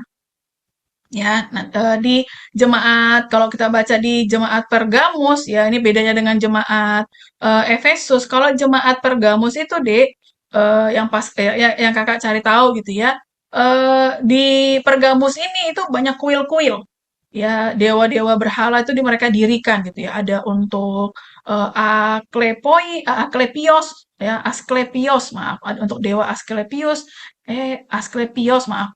Terus ada yang untuk Zeus ya, dewa orang Yunani, macam-macam banyak di sana.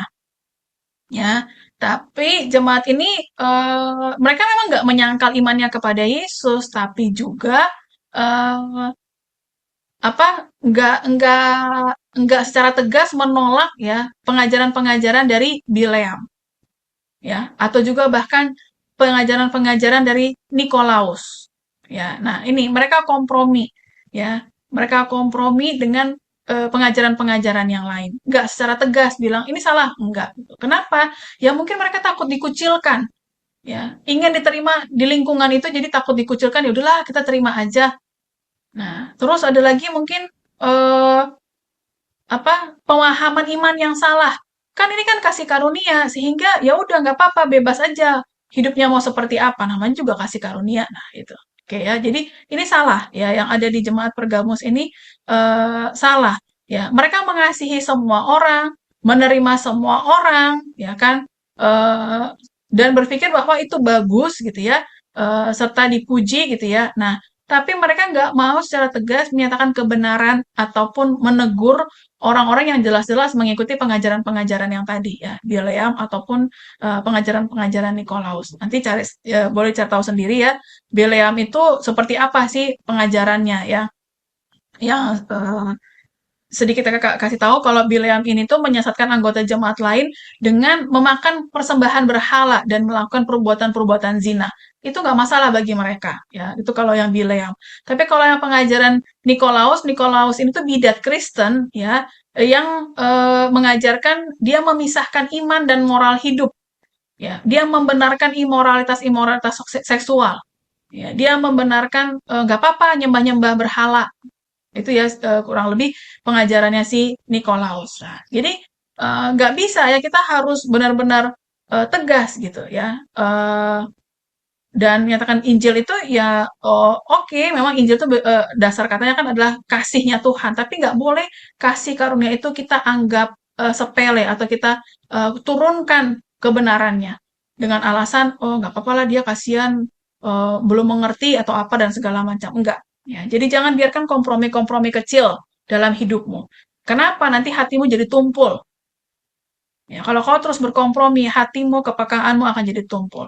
Nah, oke. Nah, oke. Jadi firman Tuhan mengingatkan kita juga tadi dari 1 Timotius 4 itu untuk tidak lalai menggunakan karunia roh. Ya, Tuhan tidak hanya mau kita diberikan firman, tapi juga kemampuan gitu ya untuk terus menghidupi firman. Nah, kita belajar sekarang tentang tidak lalai mempergunakan karunia roh. Ya, kata karunia itu berasal dari kata karisma. Ya, karisma. Ya, ini pemberian kasih karunia dari Roh Kudus ya, dan ini bukan hasil usaha manusia. Oh, boleh nggak Kak karunia itu dibeli? Enggak ya, nggak ada toko yang ngejual ya. Juga atau bukan, oh aku kalau mepet-mepet sama si hamba Tuhan itu nanti karunianya akan muncrat. Ya, muncrat akan apa namanya? Pindah misalnya ke saya. Enggak ya. Kamu mau mepet-mepet sama hamba Tuhan manapun ya yang punya karunia kesembuhan misalnya, yang punya karunia yang lain misalnya apapun gitu ya, enggak. Ya, itu bukan hasil usaha manusia. Itu benar-benar pemberian daripada Tuhan. Nah, ya jadi jangan sampai karunia-karunia itu ya kita abaikan. Nah, next slide ya. Lalai di sini tuh memiliki arti mengabaikan. Ya, tidak peduli ya dan tidak mengembangkan. Jadi artinya kalau tidak mengembangkan orang ini sudah punya, tapi dia tidak latih, dia tidak kembangkan. Itu lalai. Orang yang lalai tahu dia memiliki karunia, tapi tidak digunakan atau tidak dipakai karena apa? Misalnya karena takut, karena malas, atau akhirnya ketelan gitu ya, hanyut oleh segala macam kesibukan-kesibukan dan perkara-perkara dunia. Nah, ini ya, jangan sampai kita seperti itu. Ya, udah punya karunia tapi tidak dilatih. Bahasa rohnya dari tahun 2020 sampai 2026 la terus. Ya, nggak ada, ya, nggak ada. Kakak bilang nggak ada, itu namanya tidak berkembang. Ya, dia memutuskan untuk jadi bayi rohani. Ya, kakak juga itu menggeliti kakak ya, ketika kakak pergi satu ibadah gitu ya, beberapa tahun yang lalu gitu kan. Kok ini WL-nya bahasa rohnya itu terus gitu ya. Minggu depan kakak datang lagi, itu lagi, itu lagi. Ini nggak berkembang nih. Ya itu yang Tuhan ajarkan gitu kan ke kakak. Ini nggak pernah melatih. Dia cuma menggunakan karunia itu ketika lagi beribadah saja. Ketika dia di kamar pribadinya, dia tidak pernah mengembangkan itu. Apakah berbahasa roh itu hanya pada saat kita di kamar deh, hanya pada saat kita saat teduh? Enggak. Ya, kakak terbiasa gitu ya akhirnya gitu ya kan. Ketika misalnya pulang pergi Jawa Tengah ke Jawa Barat gitu, kalau lagi PA sama Kak Yorga gitu kan, pas pulang gitu kan, pasang musik ya kan, musik rohani ya, jangan musik rock ya, musik rohani gitu ya, udah kakak berbahasa roh. Meskipun sendiri gitu kan, udah kadang-kadang nyampe Jawa Tengah itu udah malam gitu kan, tapi puji Tuhan di sepanjang perjalanan semua aman. Karena itu. Jadi jangan mengkotak-kotakan Roh Kudus. Oh, Roh Kudus itu hanya akan ada di gereja saja. Oh, hanya ada di tempat kudus saja. Ya, tempat yang tidak kudus pun ada Roh Kudus. Ketika kau datang ke sana dan kau menarik hadirat Tuhan di sana, tempat itu menjadi kudus. Ya. Tempat yang tidak kudus pun bisa menjadi kudus ketika anak Tuhan ada di sana. Kaulah yang menarik hadirat Tuhan di sana deh. Kitalah yang menarik hadirat Tuhan di tempat itu. So jangan lalai ya mempergunakan ya kan karunia-karunia roh yang sudah diberikan kepadamu oleh penumpangan tangan tadi, oleh nubuatan tadi. Nah, karunia roh itu bukan untuk disimpan ya, bukan untuk kenyamanan pribadi ya. Disayang-sayang gitu ya, disimpan sayang nanti habis. Enggak. Ya justru ketika kau kerjakan, ketika kau latih, itu makin berkembang.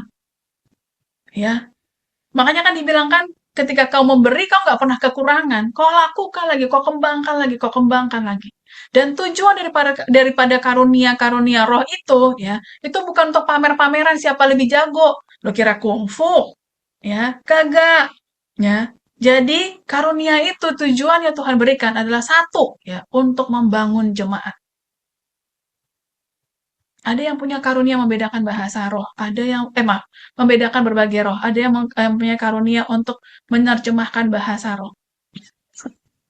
Ada yang punya karunia menasehati, ya, menggunakan kata-kata yang membangun. Ada yang mempunyai karunia pengajaran, ya, dia mengajar si A ini sebenarnya nggak pintar-pintar amat, tapi kalau dia ngajarin itu aku paham ya. Ya, gunanya adalah untuk membangun jemaat deh. Ya, jadi di sini ketika punya karunia yang berbeda-beda, tujuannya hanya untuk satu, membangun jemaat. Bukan supaya yang mana yang lebih jago, mana yang lebih levelnya lebih tinggi, enggak. Nah, yang kedua tujuannya juga adalah apa? Untuk memperkuat tubuh Kristus. Siapa di sini tubuh Kristus? Kamu dan saya. Ya, saling menguatkan. Ya, dan tujuan yang ketiga ya daripada karunia itu apa? Untuk melawan kegelapan.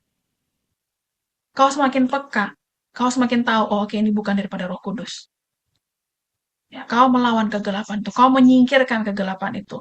Bukan kayak gini ya, kayak misalnya kemarin minggu lalu juga ya, Mas Toro cerita gitu ya, kakak yakin dia nggak iseng ya, mengelilingi kota, aku nggak tahu di kota apa kemarin yang Mas Toro cerita ya, nggak mungkin dia cuma sekedar iseng, ya daripada gue gabut gitu ya di kamar, udahlah gue keliling-keliling aja, enggak, kakak percaya ya dia dituntun sama Roh Kudus.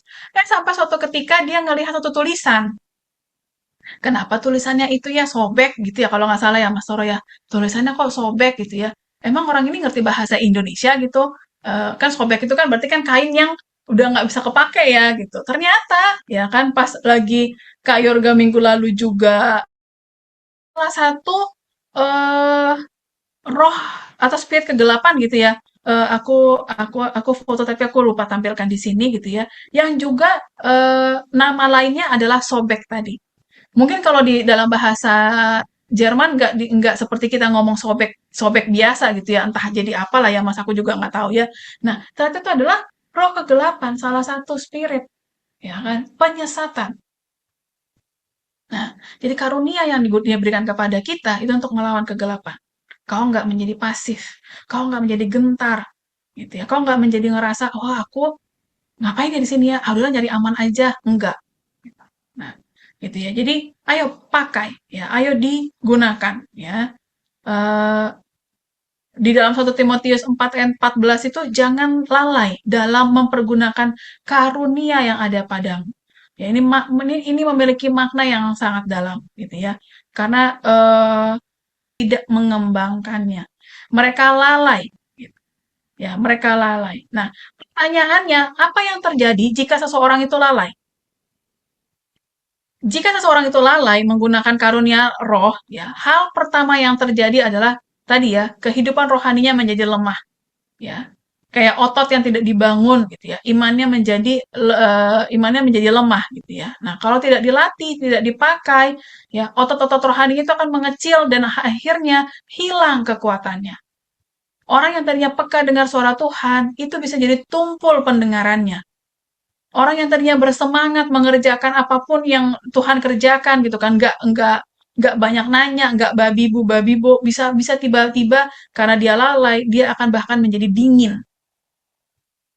Gitu. Nah, hati-hati gitu ya. Makanya dibilang jangan lalai. Nah, di 2 Timotius 1 ayat 6 gitu ya, dikatakan karena itulah kuperingatkan engkau untuk mengobarkan karunia Allah yang ada padamu. Kata mengobarkan di sini itu menunjukkan karunia itu seperti api. Jika tidak dijaga apinya, jika tidak dipakai apinya, maka api itu akan redup bahkan padam. Nah, itulah hati-hati, makanya dibilang apa? Kobarkanlah karunia Allah yang ada padamu. Ya, itu seperti api. Bagaimana supaya api itu tetap besar, tetap menyala? Harus ada yang dibakar. Bukan cuman bahan bakarnya, tapi harus ada yang dibakar. Ya kan? Kalau kita mau bikin api unggun, berarti apa yang harus ditambahkan? Selain minyak ditambahkan kayu, maka dia akan terus terbakar, terus ada yang terbakar, harus ada yang dibakar. Apa yang kalau bicara tentang ketekunan dan karunia-karunia roh ini, apa yang dibakar dalam diri kita deh? Supaya api itu terus menyala. Kedaginganmu. Itulah yang dibakar, dihanguskan, dihanguskan, dihanguskan. Sehingga apinya terus menyala. Kalau kita hanya berjalan berdasarkan kedagingan kita, ya udah. Karunia itu akan hilang, bahkan padam. Nah, ya, jadi itu makanya dibilang, pastikan supaya kita mengobarkan karunia-karunia Allah yang ada pada kita. Nah, di Ibrani 5 ayat 12 sampai 14 pun gitu ya, dikatakan ya, sebab sekalipun kamu ditinjau dari sudut waktu, sudah seharusnya menjadi pengajar. Kamu masih perlu lagi diajar gitu ya. Jadi di sini dibilang apa? Terus belajar, terus kita melatih kehidupan rohani kita. Jangan hanya puas menjadi bayi-bayi rohani terus, yang maunya dicokokin, yang maunya disusuin, yang maunya disuapin terus, enggak.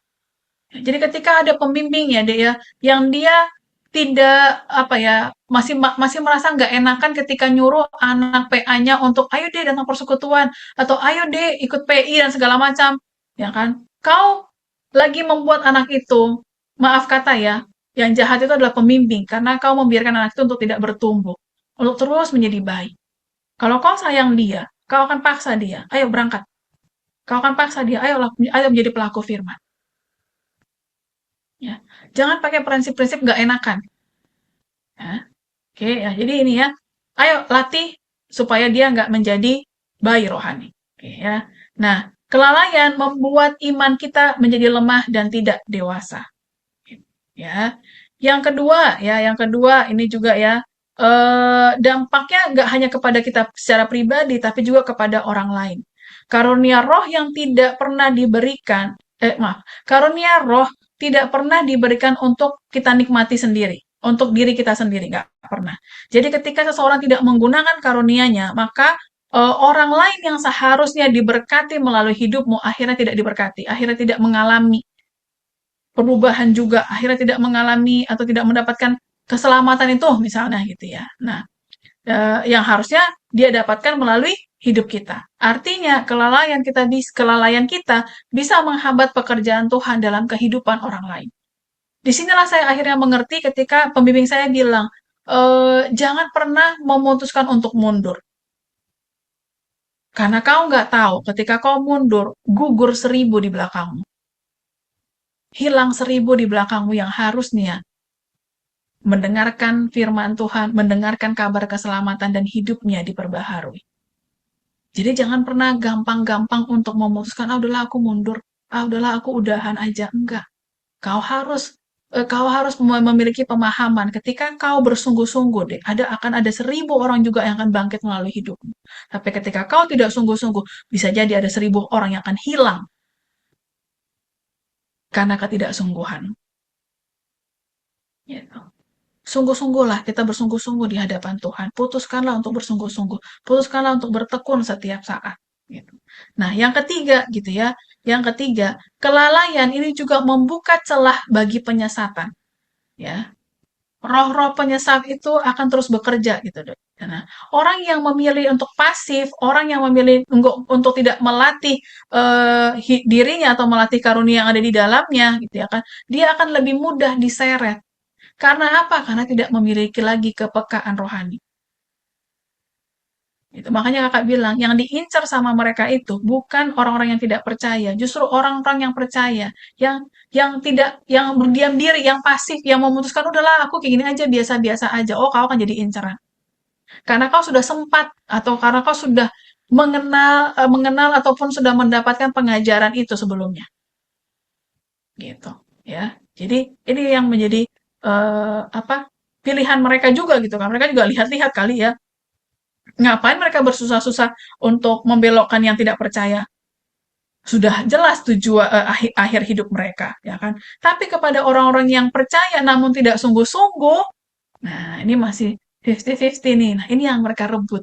Supaya tidak menggenapi visi, supaya tidak menggenapi panggilannya, supaya tidak terjadi apa yang sudah Tuhan rancangkan atas hidupnya. Maka yang mereka incar adalah anak-anak yang setengah-setengah ini, gitu ya. Nah, butuh ketekunan. Nah, disinilah ya Dea, kita belajar bahwa karunia roh bukan sesuatu yang boleh kita anggap ringan. Ya. Lalu sebenarnya apa tujuan Tuhan memberikan karunia?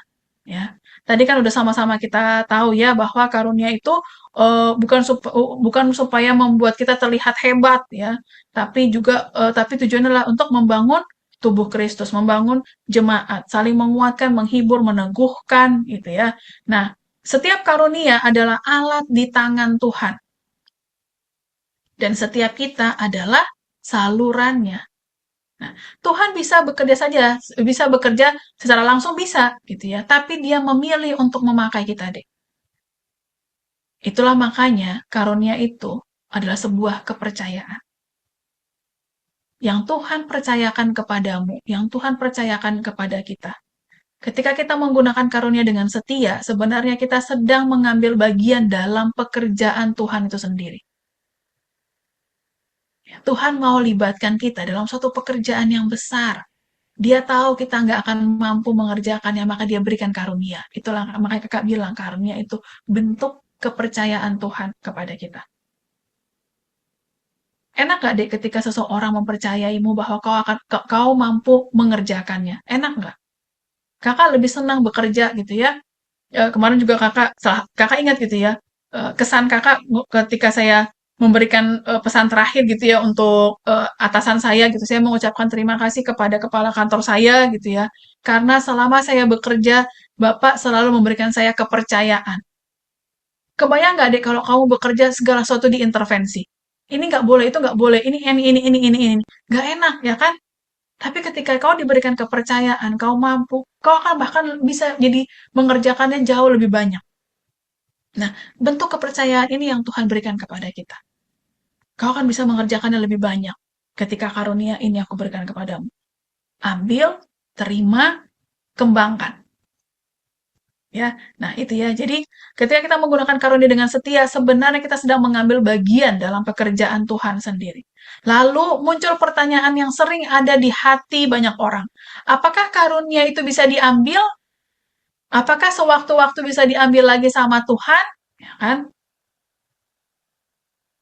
Nah, ini ya, di Roma 11 ayat 29, coba kita buka. Roma 11 ayat 29. Roma 11 ayat 29.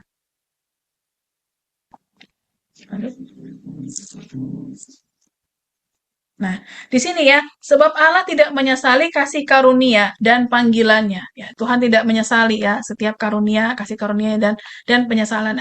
Nah, bisa diambil nggak nanti ya sama Tuhan? Ya, bisa jadi berubah.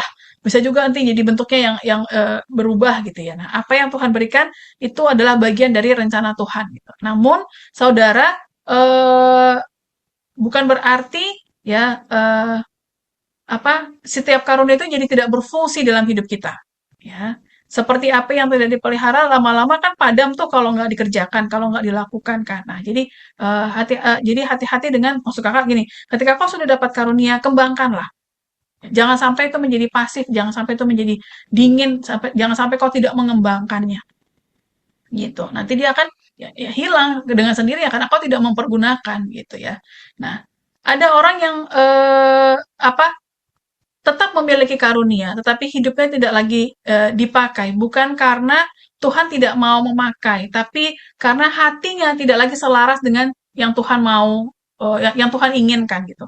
Karena mau mengerjakan panggilan Tuhan itu pun Tuhan memastikan hati kita selaras, ya. Jadi sering kayak gini, kok dia misalnya ada hamba Tuhan gitu ya, jatuh dalam dosa apa gitu ya, ataupun eh, eh, melakukan apalah gitu yang tidak seharusnya gitu. Tapi kok dia tetap bisa ya Kak, ketika mendoakan seseorang, orang yang didoakan tuh tetap sembuh gitu, ya. Nah, Tuhan tetap bisa ketika seseorang sudah mendapatkan karunia kesembuhan misalnya gitu kan, memberikan karunia kesembuhan kepada seseorang dan ketika orang itu berdoa, orang yang didoakan pun tetap sembuh, bisa. Tapi masalahnya Tuhan nggak bisa lagi pakai dia untuk hal yang lain karena hatinya sudah menyimpang gitu ya. Jadi ini yang mau kakak sama-sama kita belajar juga gitu ya. Itulah sebabnya Tuhan berkata jangan lalai gitu ya. Ada tanggung jawab dari setiap karunia yang Tuhan berikan kepada kita.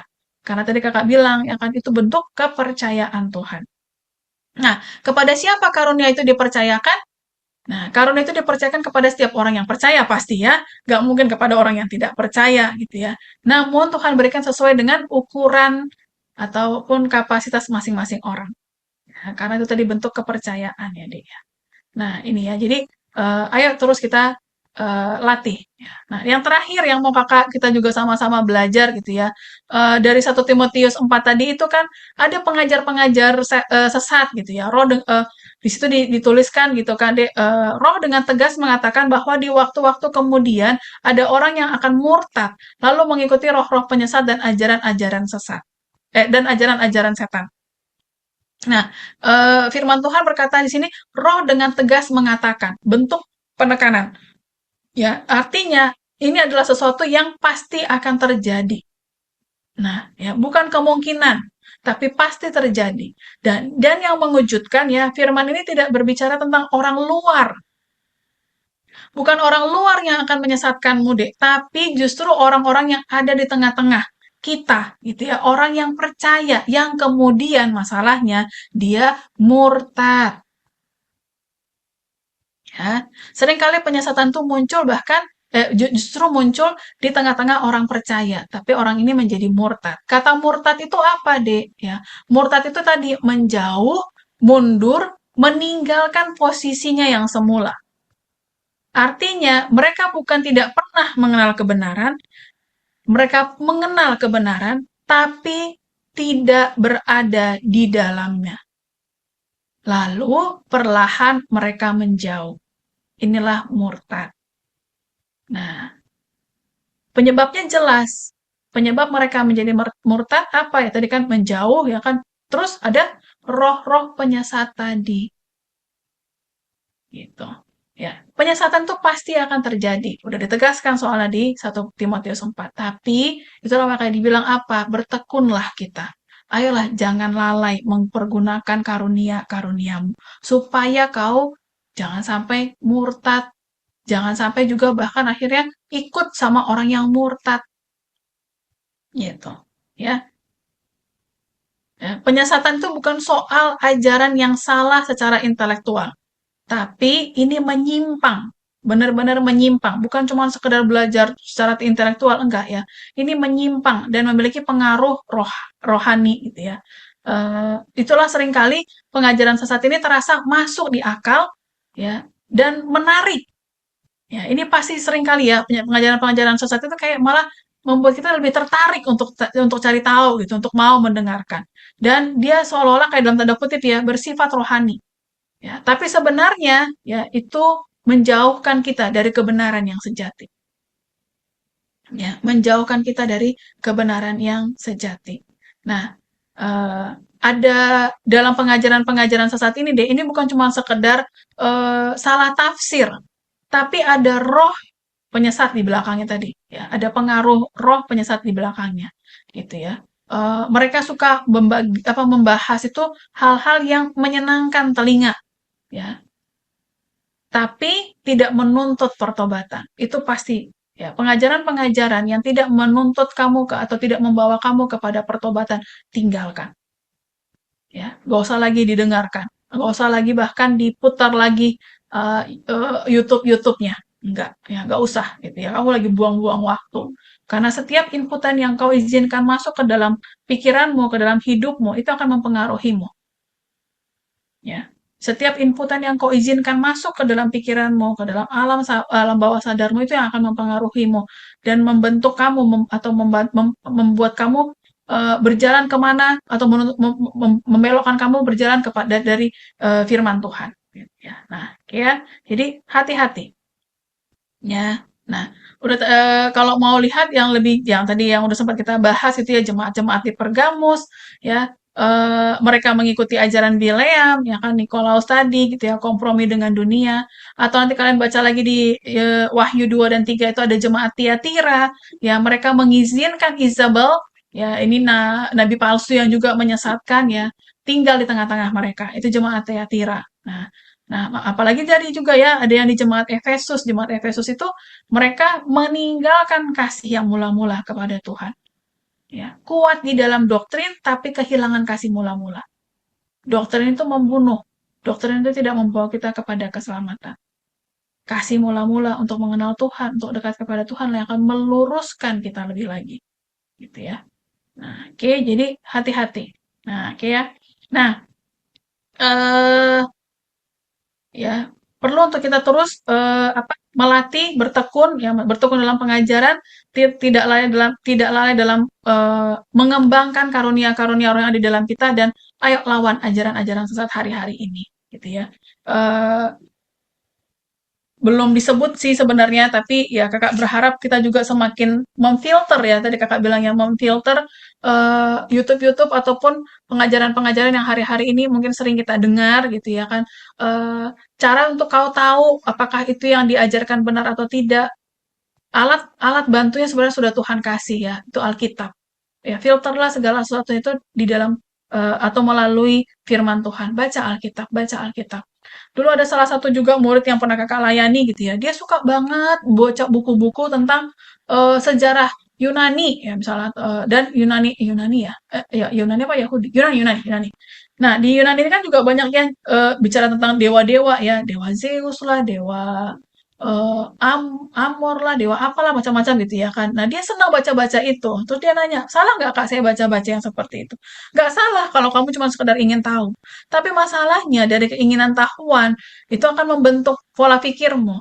Kamu boleh baca buku itu, misalnya katakanlah kamu baca itu 2 lembar, ganti dengan baca Alkitab setelah itu 8 pasal. Wah, kok jadi lebih banyak kak Alkitabnya? Nah kan saya mau menjagai kamu. Supaya yang kamu baca tadi itu nggak mempengaruhimu. Dan Alkitab alat filter yang membersihkan kita, Dek, yang meluruskan lagi kita, Dek. Ya kan? Yang saya tahu ya, dan itu yang saya lakukan gitu kan. Daripada saya memusingkan diri dengan pengajaran-pengajaran yang nggak jelas gitu kan, ya saya lebih banyak membaca firman Tuhan dong gitu ya kan, dan minta Tuhan untuk memberikan kita pengertian dan pemahaman. Oke? Kayaknya itu udah slide yang terakhir ya. Udah ini tadi kenapa ada penyesatan. Oke, lanjut. Udah? Oke, ya betul ya. Udah. Yuk, kalau gitu kita tutup dalam doa.